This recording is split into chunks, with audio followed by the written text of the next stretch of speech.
အားလုံးပဲမင်္ဂလာပါဒီနေ့ဗီဒီယိုမှာတော့ကျွန်တော်တို့ hotel housekeeping ဝန်ထမ်း3ပေါ့နော် interview မေးခွန်းအနေနဲ့အဖြေတွေကိုကျွန်တော်တို့ဖော်ပြပေးသွားမှာဖြစ်ပါတယ်ကျွန်တော်အလုပ်ကိုင်တစ်ခုရဖို့အတွက်ကကိုယ့်ရဲ့ကျွမ်းကျင်မှုတွေလိုအပ်သလိုမျိုးကို interview ဖြည့်တတ်မှုပေါ့နော်ဖြည့်တတ်ဖို့အတွက်အရင်မှအမတန်အရေးကြီးပါတယ်အဲ့ဒီဖြည့်တတ်မှုပုံမူတည်ပြီးတော့မှကိုအလုပ်ရတယ်ဒါမှမဟုတ်ကို reject ဖြစ်သွားတဲ့ CV တစ်စောင်းလည်းဖြစ်သွားနိုင်တဲ့အတွက်ဖြစ်ပါတယ်ကျွန်တော် interview ဖြည့်တဲ့ဆိုတဲ့နေရာမှာလေကျွန်တော်10တန်းတော့စာချက်ခဲ့ရတယ်လို့ပါပဲဒါကျွန်တော်တို့မှာမေးခွန်းပေါ့နော်အမှတ်100ပို့မေးမယ်ဆိုပေမဲ့လို့ကျွန်တော်တို့ကတော့တအုပ်လုံးကိုစာချက်ခဲ့ကြရပါတယ်ဒါပေမဲ့ဒီတအုပ်လုံးရဲ့ကျွန်တော်တို့20%လောက်ကိုပဲတကယ်တမ်းစာမှာမေးသွားတာဖြစ်ပါတယ်ပေါ့နော်စာမိုးပွဲမှာဒီလိုပဲကျွန်တော်အလုပ် interview အတွက်ကိုလည်းကျွန်တော်တို့ကအများကြီးပေါ့နော်ပြင်ဆင်ထားရပါမယ်အဲ့ဒီထဲမှာဒီ key point တွေကိုသူတို့ဒီ hotel တွေက HR ဒါမှမဟုတ် department head တွေကကျွန်တော်တို့ကိုမေးမြန်းသွားမှာဖြစ်ပါတယ်အဲ့တော့သူတို့ကမေးခွန်းတွေကနည်းသည်ဖြစ်စေများသည်ဖြစ်စေကျွန်တော်တို့ကကြိုတင်ပြီးတော့မသိရပါဘူးအဲ့ဒီအတွက်ကျွန်တော်တို့ကဘက်ပေါင်းစုံကနေပြီးတော့ဗောနော်ဒီ interview အတွက်ကိုမေးခွန်းတွေကိုကြိုတင်ပြင်ဆင်သွားဖို့အတွက်လိုအပ်ပါတယ်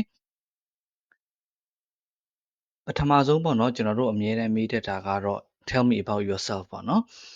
ကိုယ့်အကြောင်းကိုပြောပြပေးပါသင်ကဘယ်လိုလူလဲဆိုတာပြောပြပေးပါဆိုတော့အမေကုံမျိုးဖြစ်ပါတယ်ဒီနေရာမှာကျွန်တော်တို့က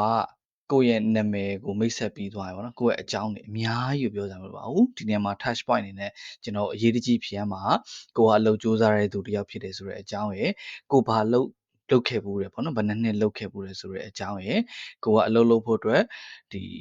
စိတ်အားထက်သန်တဲ့သူတစ်ယောက်ဆိုတဲ့အကြောင်းပဲပေါ့နော်အဲ့ဒါလေး၃ခုကိုအဓိက touch point လုပ်ပြီးတော့ပြောဖို့လိုအပ်ပါတယ်ဆိုတော့ဒီနေရာမှာကိုအကြောင်းမေးပြီဆိုရင်ကိုက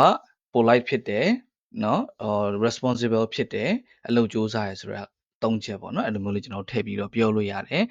I am polite responsible and hardworking person ဆိုပြီးတော့ကျွန်တော်ပြောလို့ရတယ်နောက်တစ်ခုကကိုကအခုလာလျှောက်တဲ့အလုပ်ကိုစိတ်ဝင်စားတဲ့အကြောင်းပြောတဲ့အကြောင်းကိုကျွန်တော်ထည့်ပြောလို့ရပါတော့ I enjoy cleaning and organizing ပေါ့နော်ငါဒီ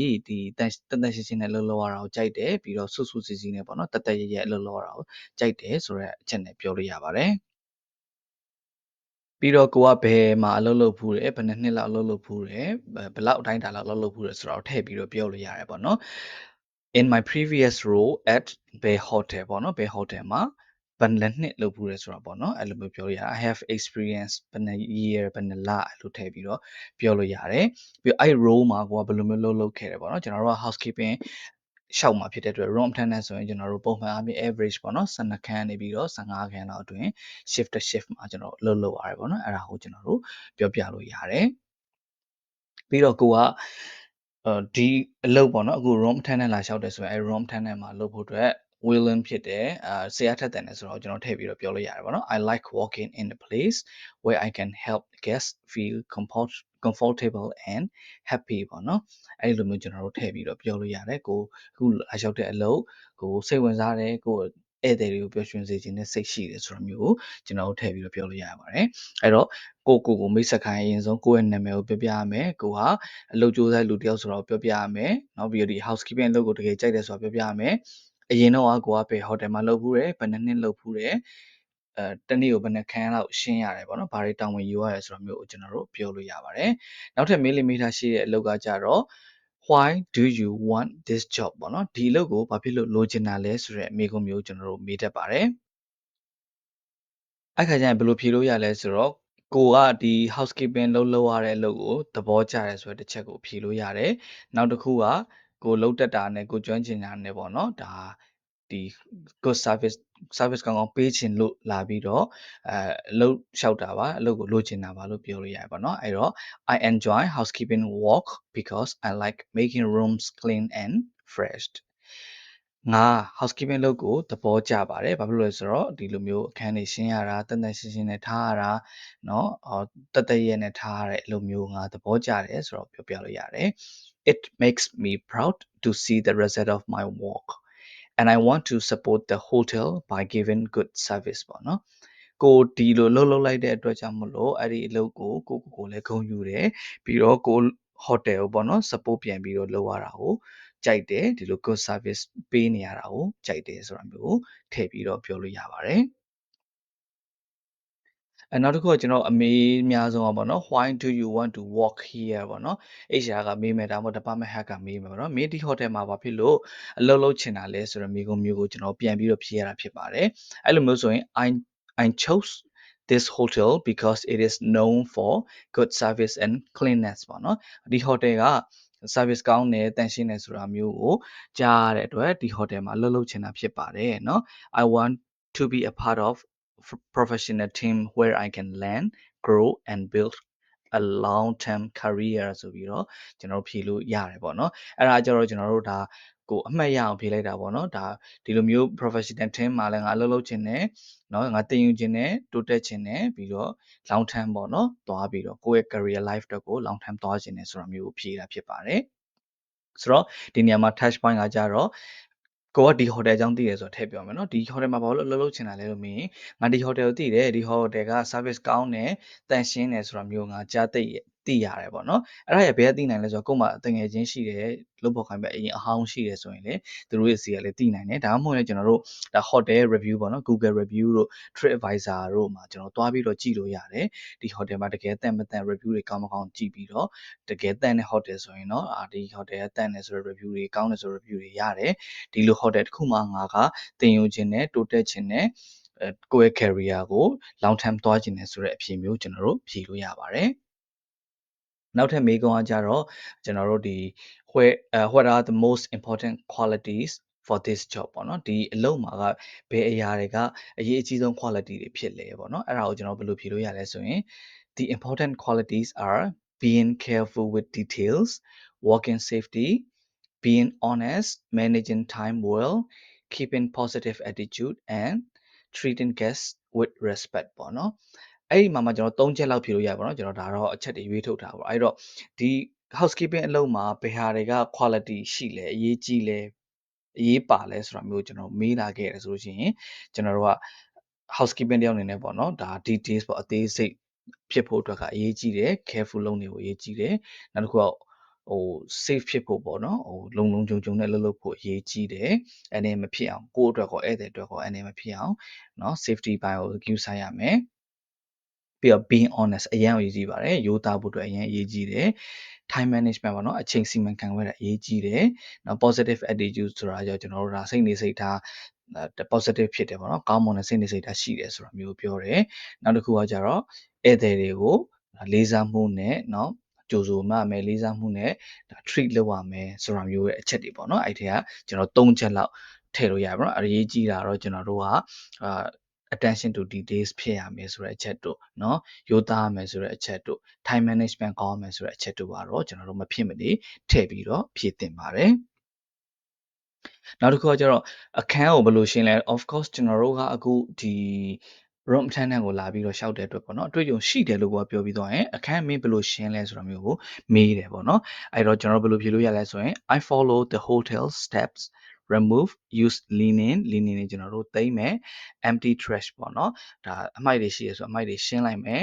clean all surface ပေါ့နော်ကျွန်တော်တို့ဒီစပွဲတွေနံရံတွေပေးနေတာရှိရဆိုရင်ကျွန်တော်တန်းရှင်းလုပ်မယ်ပေါ့နော် disinfect the bedroom ပေါ့နော်ကျွန်တော်တို့ဒါပို့တတ်မယ်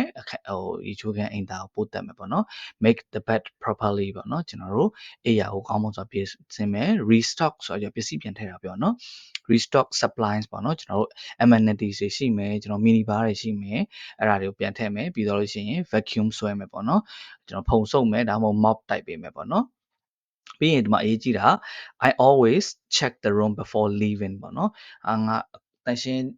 ဒီကိစ္စတွေအားလုံးလုပ်ပြီးသွားရင်နောက်တစ်ခေါက်ပြန်ပြီးတော့ check ပါတယ်ပေါ့နော်ဒီအခန်းကနေပြီးတော့ထွက်မသွားခင်ဒါမှမဟုတ်ရင်မပြန်ခင်ပေါ့နော်ဒီအခန်းတေချာတန်ရှင်းပြီလားပစ္စည်းတွေစုံပြီလားဆိုတော့ပြန်ပြီးတော့စစ်ပါတယ်ဆိုတဲ့အချက်ကိုကျွန်တော်တို့ထည့်ပြီးတော့ပြောတင်ပါတယ်နောက်တစ်ချက်ကကြတော့ how do you make sure you don't miss anything ပေါ့နော်ကိုတကယ်တော့ housekeeping ကအခန်းတစ်ခန်းသွားရှင်းတယ်ဆိုတာ text တွေမှာအများကြီးပဲ multi text ဖြစ်တယ်ပေါ့နော်အဲ့တော့ကျွန်တော်တို့လည်းလူသားပဲဆိုတော့မေးတတ်တယ်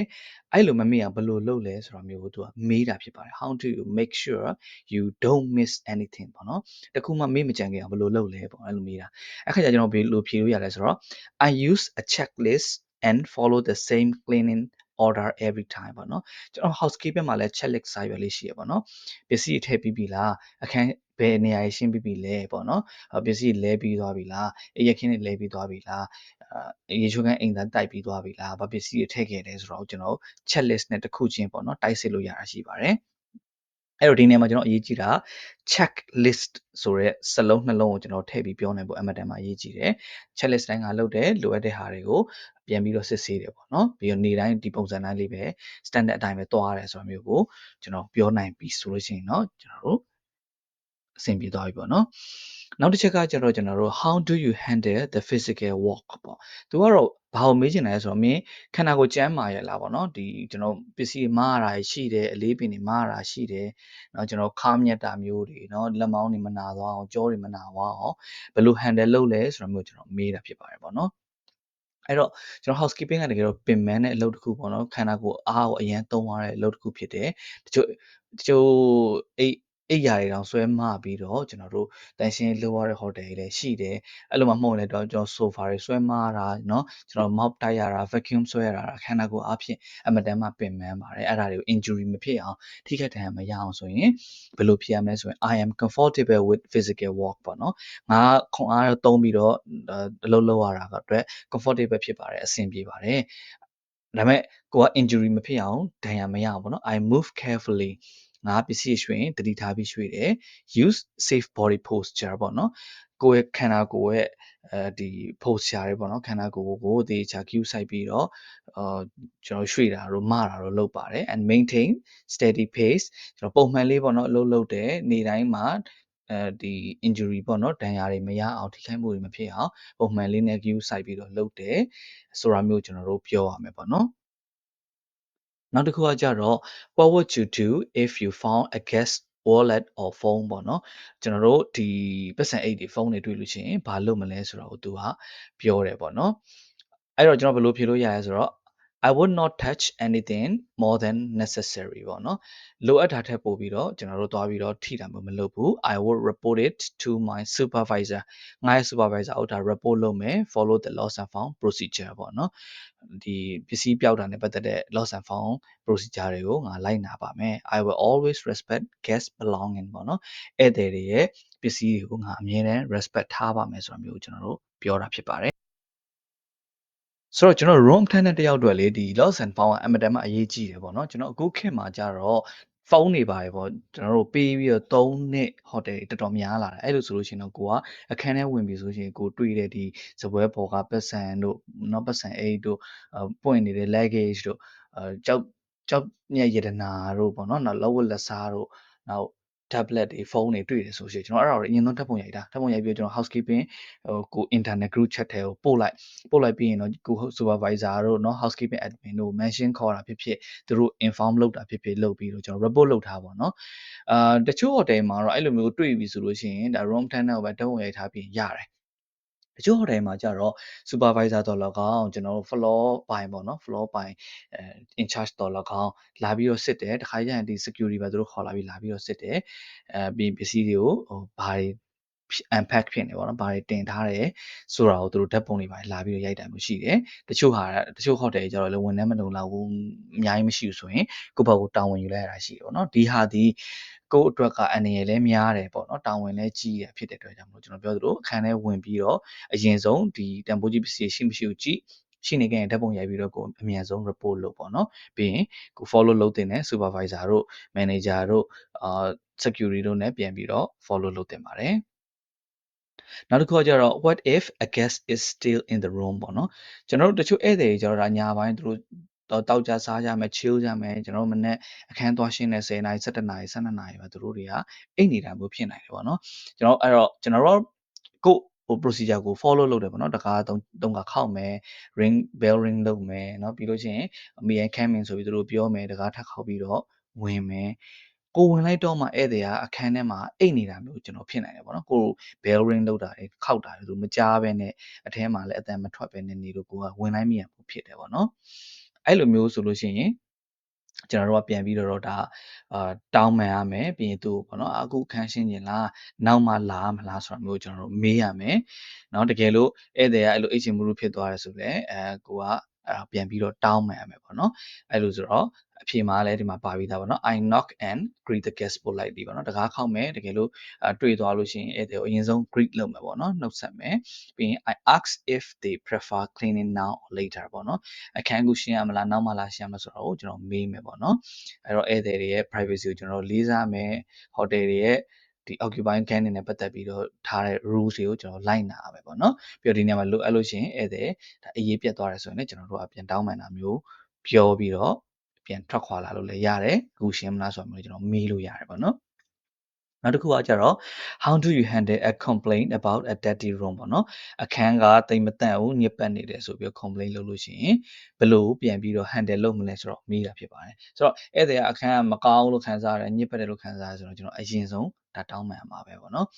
I apologize politely လုပ်ရမယ်ပြီးရင်ကျွန်တော်အခန်းနဲ့ပတ်သက်ပြီးတော့ဒါဒီပြဿနာကိုကျွန်တော်ဖြေရှင်းပေးရမယ်အခန်းချိန်တာဖြစ်ဖြစ်ဘက်ရှိချိန်တာဖြစ်ဖြစ်ခေါင်းစွပ်လဲတာဖြစ်ဖြစ်ကျွန်တော်ဒါတစ်ခုလုပ်ပေးရမယ်လေအဲ့တော့fix the problem quickly ပေါ့နော်မြန်မြန်လုပ်ပေးရမယ်ပြီးရင်ကိုပါကိုလုပ်ပေးလိုက်လို့မပြီးဘူးပေါ့နော်ဒီလိုမျိုး complaint လေးဖြစ်သွားတယ်အဆင်မပြေဖြစ်သွားတယ်ဆိုတာကိုယ့်ရဲ့ supervisor ကိုပြန်ပြီးတော့ကိုကဒါတောင်းပန်ရမယ်ပေါ့နော်sorry inform လုပ်ရမယ်ပေါ့နော် report လုပ်ရမယ်ပေါ့နော်အဲ့တော့ I stay calm and professional so the guests feel taken care of ပေါ့နော်ကိုကတည်တည်ငြိမ်ငြိမ်ဖြစ်ရမယ်တောင်းပန်ရမယ်သူ့ရဲ့ပြဿနာကိုမြန်မြန်ဖြေရှင်းပေးရမယ်ပြီးရင်လိုအပ်တဲ့ကိုယ့်ရဲ့ supervisor တို့ manager တို့ကို report လုပ်ရမယ်ဆိုရင်ဒါကို professional ကြကြနဲ့အလုပ်ဖြစ်သွားတယ်ပေါ့နော်အဲ့လိုမြန်မြန်လေးကိုယ်ကလုပ်ပေးလိုက်တယ်ဆိုရင်ဧည့်သည်ကလည်းဒါသူ့ကိုတကယ် take care လုပ်တယ်ဆိုပြီးတော့ခံစားရမှာဖြစ်ပါတယ်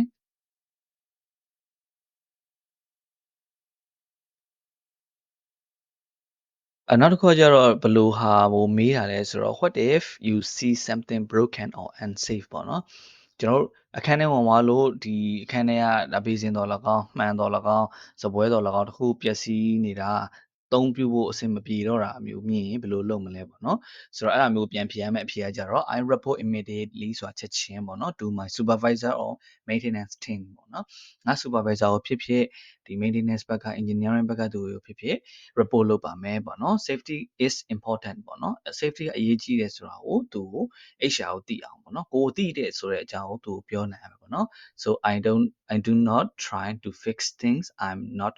trained for ပေါ့နော်ဒီပစ္စည်းတွေကိုပြင်တာကြတော့ကိုက train လုပ်ထားတာမျိုးမဟုတ်ဘူးအဲ့အတွက်ကိုယ်တိုင်ပြင်တာမဟုတ်ဖွဲနဲ့ဒီ maintenance team တွေကိုပြောရမယ် supervisor တို့ manager တို့ပြောရမယ်ဆိုတော့ procedure ကိုကောင်းကောင်းနားလည်ကြအောင် HR ကိုသိအောင်ဖြည့်ပေးနိုင်ရပါမယ်နောက်တစ်ခုကကြတော့ how are you with working on a team ဆိုရယ်မေးခွန်းဖြစ်ပါတယ်အဲ့ဒါကြတော့ team နဲ့အလုပ်လုပ်တာကောင်းလားမင်းကဘယ်လိုလူမျိုးလဲပေါ့နော် team နဲ့အခုအသင်းအဖွဲ့နဲ့အလုပ်လုပ်ရင်ကောင်းတဲ့လူတစ်ယောက်လားဆိုတာကိုသူကမေးတာဖြစ်ပါတယ်အဲ့မှာအဖြေကကြတော့ I work very well with others ပေါ့နော်တခြားသူတွေနဲ့ငါကောင်းကောင်းအလုပ်လုပ်နိုင်ပါတယ်လို့ဖြေတာဖြစ်ပါတယ် I communicate clearly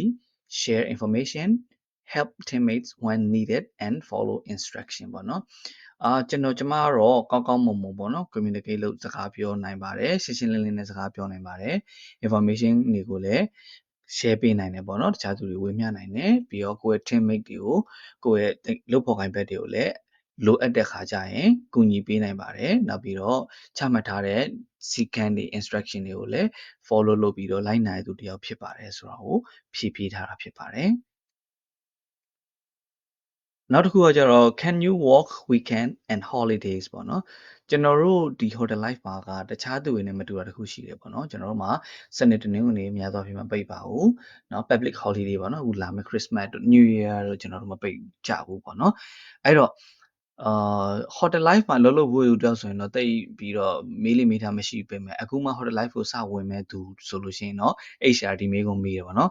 မင်းစနေတနင်္ဂနွေပိတ်ရက်တွေမပိတ်ဘူးဆိုရင်အဆင်ပြေမလား public holiday မပိတ်ဘူးဆိုရင်မင်းအလုပ်လုပ်နိုင်ရဲ့လားဆိုတော့မေးတယ်ပေါ့နော်အဲ့လိုဆိုလို့ရှိရင် yes I understand the hotel business needs flexibility ပေါ့နော် hotel business မှာเนาะ hotel life မှာကျွန်တော်စားတော့ဆိုင် life မှာကျွန်တော်ဒီလိုမျိုးပေါ့နော်flexible လုပ်ပေးရတယ်ပေါ့နော်ဒီလိုရက်တွေမှာငါတို့မပိတ်ဘူးအလုပ်ရန်စူးစမ်းရတယ်တခြားရက်တွေမှာအစားထိုးပြန်ပိတ်တယ်ဆိုတော့ငါသိပါတယ် flexible ဖြစ်ပါတယ်ပေါ့နော် I am willing to work weekend holiday and different shift when needed ပေါ့နော်တကယ်လို့လိုအပ်မယ်ဆိုရင် shift တွေမတူဘဲနဲ့ morning shift ဆင်းလိုက် evening shift ဆင်းလိုက် night shift ဆင်းလိုက်လည်းငါလုပ်နိုင်တယ် weekend တွေမှာလည်းငါလုပ်နိုင်တယ် holiday တွေမှာလည်းလုပ်နိုင်ပါတယ်ဆိုတဲ့အကြောင်းကိုကပြောပြနိုင်ရပါမယ် နောက်ထပ်မေးခွန်းကကျတော့ Are you familiar with cleaning chemicals လို့မေးတာပေါ့နော်။အဲ့ဒါကကျတော့ကျွန်တော်တို့ဒီ housekeeping အခန်းတွေရှင်းတဲ့အခါမှာကျွန်တော် chemical တွေသုံးရတယ်လေ။ကျွန်တော်တို့ဒီကြွေကြီးချွတ်စီတွေသုံးရတာရှိတယ်။မှန်ကြီးစီတွေသုံးရတာရှိတယ်။နောက်အိမ်သာတိုက်တဲ့အချိန်ရေချိုးခန်းတိုက်တဲ့အချိန်မှာသုံးရတဲ့ chemical တွေရှိတယ်နော်။ကျွန်တော် easy လိုမျိုးပေါ့နော် chemical တွေစက်ပြားတွေနောက် disinfect လုပ်တဲ့ပိုးသက်တဲ့ဟာတွေရှိတယ်ပေါ့နော်။အဲ့ဒါမျိုးတွေသုံးဘူးလားလို့မေးတာပေါ့နော်။ကျွန်တော်ဘယ် housekeeping ဖြစ်intern လုပ်ဖို့ရင်ပဲဖြစ်ဖြစ်လုပ်ဖို့ရင်ဖြစ်ဖြစ်ဒါ chemical တစ်ခုမှတစ်ခုတော့သုံးရတယ်ပေါ့နော်အနည်းဆုံးကျွန်တော်စက်ပြားတွေအစွန်းချွတ်စီတွေနော်ကြွေကြီးချွတ်စီတွေဒါမျိုးတွေသုံးရတယ်ပေါ့နော်အဲ့တော့ဘယ်လိုဖြေမလဲဆိုရင် Yes I can use cleaning products safely by following labels wearing protection when needed and following hotel rules for chemical use ပေါ့နော်အဲ့ဒါဘယ်လိုဖြေရလဲဆိုလို့ရှိရင်အဖြေကကျတော့ငါ chemical တွေကိုသုံးဘူးတယ်เนาะအဲ့လိုသုံးတဲ့အခါမှာလဲ chemical ဘူးတွေမှာ label ပေါ့เนาะအဲ့လိုနာမည်လေးတွေတက်ထားမယ်ဆိုတဲ့အကြောင်းကိုသိတဲ့အကြောင်းเนาะနောက်လက်အိတ်လိုမျိုးပေါ့เนาะ max လိုမျိုးခေါင်းစွပ်လိုမျိုးဒီလိုအပ်တဲ့ protection တွေကိုလုပ်တတ်တဲ့အကြောင်းပေါ့เนาะနောက် rules တွေ chemical နဲ့ပတ်သက်တဲ့ hotel ရဲ့ rules တွေကိုလိုက်နာနိုင်တဲ့အကြောင်းကိုကျွန်တော်တို့ဖြေကြားလိုက်တာဖြစ်ပါတယ်ပေါ့เนาะအဲ့ဒီအချက်လေးတွေကိုကျွန်တော်တို့တေချာပေါက်ဖြေရမယ်နောက်တစ်ခုကကြတော့ how do you stay motivated doing the same text ပေါ့နော်နေ့တိုင်းကွာဒီလုပ်တွေကိုမင်းလုပ်နေရတာနော်အဲ့ဒါစိတ်တက်ကြမနေပဲနဲ့ဒီလုပ်တွေကိုရိုးမသွားပဲနဲ့ပြင်းမသွားပဲနဲ့ motivate ဖြစ်နေအောင်ဘယ်လိုနေလဲဆိုတာမေးခွန်းမျိုးဖြစ်ပါတယ်အဲ့လိုမျိုးဆိုရင် I stay motivated because I take pride in good quality work ပေါ့နော်ဒီလိုအလုပ်ကောင်းကောင်းလုပ်နေရတာ quality ကောင်းကောင်းနဲ့အလုပ်လုပ်နေရတာကိုငါကအမြဲတမ်း motivate ဖြစ်တယ်ဂုဏ်ယူတယ်เนาะကျေနပ်တယ်ဆိုတာမျိုးပြောတာဖြစ်ပါတယ် A clean room makes guests happy and that make me feel good about my job ပေါ့နော်တကယ်လို့အခန်းကတန့်နေမှာဆိုရင်အဲ့အခန်းတန့်တာအတွက်ဧည့်သည်ကပျော်လိမ့်မယ်ပေါ့နော်အဲ့ဒါကကိုယ့်အလုပ်ဖြစ်တယ်အဲ့ဒီလိုမျိုးဧည့်သည်ကိုပျော်နေအောင်အခန်းကိုတန့်နေအောင်လုပ်ရတာကိုလေကိုကပျော်တယ် feeling good ဖြစ်တယ်ဆိုတော့မျိုးကိုကျွန်တော်တို့ဖြေလို့ရပါတယ်နောက်ထပ်မေးခွန်းကကြတော့ကျွန်တော်ဘယ်လိုမေးတယ်လဲဆိုတော့ how do you manage your time with many rooms to clean ပေါ့နော်အခန်းရှင်းဖို့အတွက်ဘယ်လိုမျိုးကိုအချိန်တွေကိုစီမံခန့်ခွဲလဲဆိုတာမျိုးမေးတာဖြစ်ပါတယ်ဟုတ်ပါတယ်ကျွန်တော်တို့ဧည့်သည်တွေကလေများသောအားဖြင့်ကျွန်တော် check out ထွက်တဲ့အချိန်ကတော့12ပေါ့နော်12နာရီမှာ check out ထွက်ကြပြီးတော့2နာရီမှာဧည့်သည်အသစ်ကပြန်ဝင်တယ်ပေါ့နော်ကျွန်တော်တကယ်တမ်းရှင်းရတဲ့အခန်းကတနေ့ကို12ခန်းနဲ့15ခန်းလောက်ထိရှိတယ်ပေါ့နော်အဲ့အတွက် time management ကအရင်အရေးကြီးတယ်ပေါ့နော်အကြမ်းမြင်အပြင်ပြောရရင်ကျွန်တော်ဂျူဒီစပြီး7နာရီလောက်စပြီးဆိုလို့ရှိရင်ကျွန်တော် early check out ပေါ့နော်မနေ့အစောကြီးထွက်ထားတဲ့အခန်းတွေမနေ့ညထွက်ထားတဲ့အခန်းတွေပေါ့နော်မနေ့ညနေပိုင်းကထွက်ထားတဲ့အခန်းတွေကို pending ဖြစ်နေတဲ့အခန်းတွေပေါ့နော် vacant dirty ဖြစ်နေတဲ့အခန်းတွေကျွန်တော်အရင်ဆုံးရှင်းမယ်ပြီးတော့ရင်ကျွန်တော် VIP ခန်းတွေရှိလား priority ဒီ front office ဘက်ကဒါမှမဟုတ် director room တို့ဘာတို့ကနေပြီးတော့မြန်ပြီးအောင်လုပ်ခိုင်းထားအခန်းတွေရှိရဆိုရင်အဲ့အခန်းတွေကို priority ကျွန်တော်လုပ်ပြီးတော့ဦးစားပေးပြီးတော့ရှင်းမယ်ပြီးတော့မှကျွန်တော်လိုအပ်တဲ့အခန်းတွေကိုတစ်ခန်းချင်းစီပေါ့နော်မြန်လေးကျွန်တော်ရှင်းမယ်ပေါ့နော်အဲ့တော့ကျွန်တော်မှာ room list ဆိုတာရှိတယ်တချို့ property management system နဲ့ပို့တာရှိသလိုတချို့ HR ဌာနတို့ဘာတို့ပို့တာရှိတယ်တချို့လည်းကို supervisor ကပြောတာလွှာပိုင်းကပြောတာမျိုးရှိတယ်ပေါ့နော်အဲ့တော့အဲ့ room list ကိုကန်ပြီးတော့ကျွန်တော်တခြားလုပ်မယ်အရေးကြီးတဲ့ဟာတွေကိုကျွန်တော်တို့ဦးစားပေးပြီးတော့လုပ်မယ်ပေါ့နော်အဲ့လိုမျိုးလေးကျွန်တော်ပြန်ပြီးတော့ဖြေလို့ရပါတယ်နောက်တစ်ခုကကြောက်ကျွန်တော်တို့ကဟုတ်ပြီ interview လည်းဖြေပြီးပြီမင်းကိုငါတို့ကဘာဖြစ်လို့နော်ခန့်အပ်တင်တာလဲငါတို့ hotel မှာမင်းကိုဘာလို့အလုပ်ခန့်တင်တာလဲဆိုတာကိုမေးထားတဲ့မေးခွန်းဖြစ်ပါတယ်အဲ့တော့ကျွန်တော်ကကိုယ့်ကိုဒါ promotion ဆင်းရတော့မှာပေါ့နော် marketing ဆင်းရမှာပေါ့နော်မင်းငါ့ကိုအလုပ်ခန့်တင်တယ်ဘာလို့လဲဆိုတော့ငါရိုးသားတယ်ယုံကြည်ရတယ်အလုပ်ကြိုးစားတယ်ပြီးရင်လေးစားမှုရှိတယ်ပေါ့နော်နောက်ပြီးတော့ကျမကပေါ့နော်ဒီ instruction တွေပေါ့နော်ဒီ hotel ချမှတ်ထားတဲ့စီကံတွေကျွန်တော် supervisor manager တွေကချမှတ်ပေးတဲ့စီကံတွေကို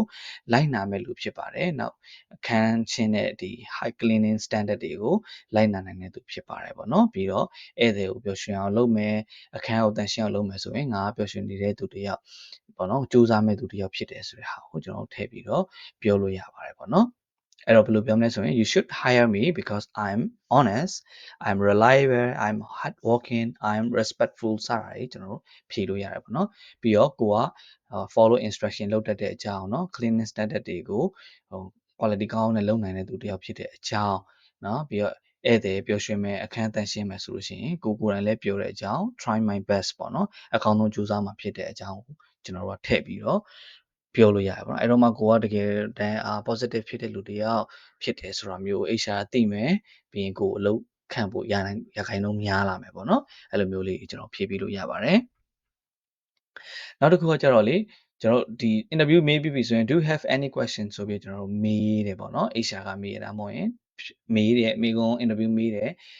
department head ကမေးရပေါ့နော်အဲ့ခါကျရင် no လို့ဖြေလိုက်တာကျွန်တော်တို့လုံးဝအဆင်မပြေဘူးပေါ့နော် no လို့ဖြေလိုက်ခြင်းအဖြစ်မင်းကိုမေးတဲ့ HR ကိုမေးတယ်ဘာမှမရှိဘူးသိစိတ်မဝင်စားဘူးဆိုတဲ့ပုံစံပေါက်သွားတယ်အဲ့တော့တစ်ခုမဟုတ်တစ်ခုလို့ကျွန်တော်တို့ပြန်ပြီးတော့မေးရမယ်ပေါ့နော်မေးနေရမှာလဲကျွန်တော်တို့ကတခြားပေါက်ကမေးခွန်းတွေမမေးဘဲနဲ့ကိုဒီ hotel အကြောင်းမေးလို့ရတယ်ကိုယ့်ရဲ့ဌာနပေါ့နော်ဒီ housekeeping ဌာနအကြောင်းကျွန်တော်မေးလို့ရတယ်ဒါမှမဟုတ်လို့ရှိရင်လည်းဒီကိုအလုပ် join မယ်ဆိုလို့ရှိရင်ပေါ့နော်training တွေပါ provide လုပ်မှာလားဆိုတဲ့အားမျိုးမေးလို့ရတယ်ပေါ့နော်အဲ့လိုမေးလိုက်ခြင်းအပြင်ကိုဒီအလုပ်ကိုစိတ်ဝင်စားတဲ့သူတယောက်ဖြစ်တယ်နော်တိုးတက်ခြင်းတဲ့သူတယောက်ဖြစ်တယ်ဒီဌာနပေါ့ကိုလာလျှောက်တဲ့ housekeeping ဌာနကိုစိတ်ဝင်စားတဲ့လူတယောက်ဖြစ်တယ်ဆိုတာမျိုးကိုကျွန်တော်ဖော်ပြရတယ်ပေါ့နော်အဲ့တော့မင်းမငါ့ကိုမေးခွန်းရှိသေးလားလို့မေးလာခဲ့ရင် yes ရှိတယ်နော် what are the training step for new staff ပေါ့နော်တကယ်လို့ငါ့ကိုသာလောက်ခံမယ်ဆိုရင်ဘယ်လို training တွေပေးမှာလဲဒါမှမဟုတ်ရင်ဒါ average ပေါ့နော်ဒီ shift တစ်ခုမှာဘယ်နှခန်းလောက်ရှင်းရလဲဆိုတာမျိုးကိုကျွန်တော်တို့ဒါမေးလို့ရတယ်ပေါ့နော်တခြားသော housekeeping နဲ့ပတ်သက်တဲ့မေးခွန်းတွေဌာနနဲ့ပတ်သက်တဲ့မေးခွန်းတွေဒီ hotel နဲ့ပတ်သက်တဲ့မေးခွန်းတွေစတာတွေကိုမေးလို့ရတယ်ပေါ့နော်ဒီနေရာမှာကျွန်တော်တို့ရှောင်တင်တာကျွန်တော်လစာသွားမေးတာတို့ဒီhotel က service charge ဘယ်လောက်ပေးလဲမေးတာတို့ပေါ့နော်OD ဆင်းရလား OD ရမ်းများလားစသဖြင့်အဲ့လိုမေးခွန်းတွေကတော့ကျွန်တော်သိပြီးတော့မမေးသင့်ဘူးပေါ့နော်ဟုတ်နောက်တစ်ခုကကြတော့ကျွန်တော်တို့ဒါနောက်ဆုံးတစ်ခုပါပဲပေါ့နော်နောက်ထပ်ပြောချင်တာဘာရှိသေးလဲပေါ့နော် is there anything you like to add ဆိုပြီးတော့ကျွန်တော်တို့ chance တစ်ခုပေးတတ်တယ် HR တော်တော်များများပေါ့နော်အဲ့လိုမျိုးဆိုရင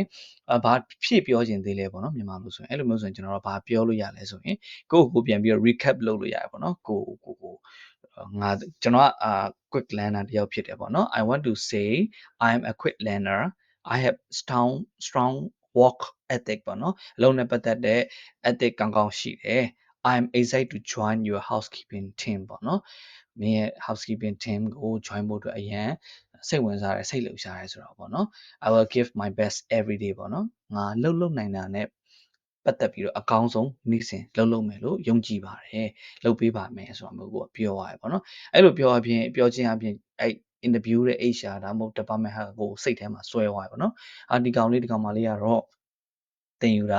ာမြန်မဲ့ပုံစံလေးနောက်ပြီးတော့အလုံးနဲ့ပတ်သက်လို့လည်းသူ ethic ရှိတယ်လို့ငါ့ကိုပြောသွားသေးတယ်เนาะပြီးတော့သူကငါတို့ housekeeping team ကို join ဖို့အတွက်သူအရင် willing ဖြစ်တဲ့ပုံအရင် excite ဖြစ်တဲ့ပုံစံပေါက်တယ်နောက်ပြီးတော့သူနေ့စဉ်တိုင်းအရင်စူးစမ်းမယ်ဆိုတော့ motivation လေးလည်းရှိတယ်ဆိုတော့တကယ်လို့ဒါကို interview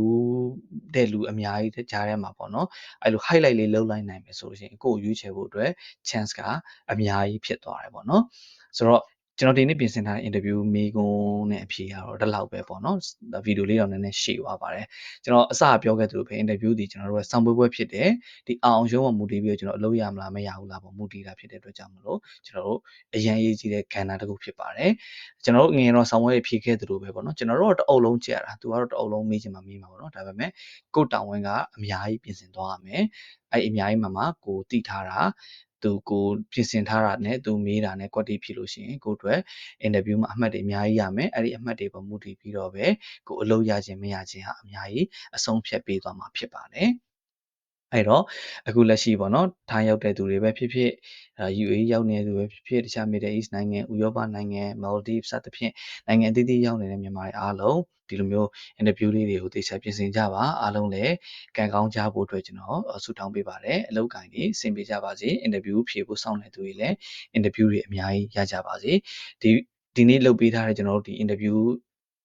question answer လေးရပါတော့တစုံတစ်ယောက်အတွက်အကျိုးရှိသွားမယ်ဆိုလို့ရှိရင်ကျွန်တော်အချိန်ပေးရကြိုးနဲ့တယ်ကျွန်တော်တို့အတွက်အကျိုးရှိတယ်လို့ value တစ်ခုပေးလိုက်နိုင်တယ်လို့ကျွန်တော်မျှော်လင့်ပါတယ်ဒီဗီဒီယိုလေးရဲ့တယောက်အတွက်အကျိုးရှိမှထင်လို့ရှိရင် share သွားပေးလို့ရပါတယ်ကျွန်တော်နောက်ထပ်ဗီဒီယိုတွေမှာပြန်ပြီးတော့ဆုံတွေ့ပါမယ်ကျွန်တော် channel လေးက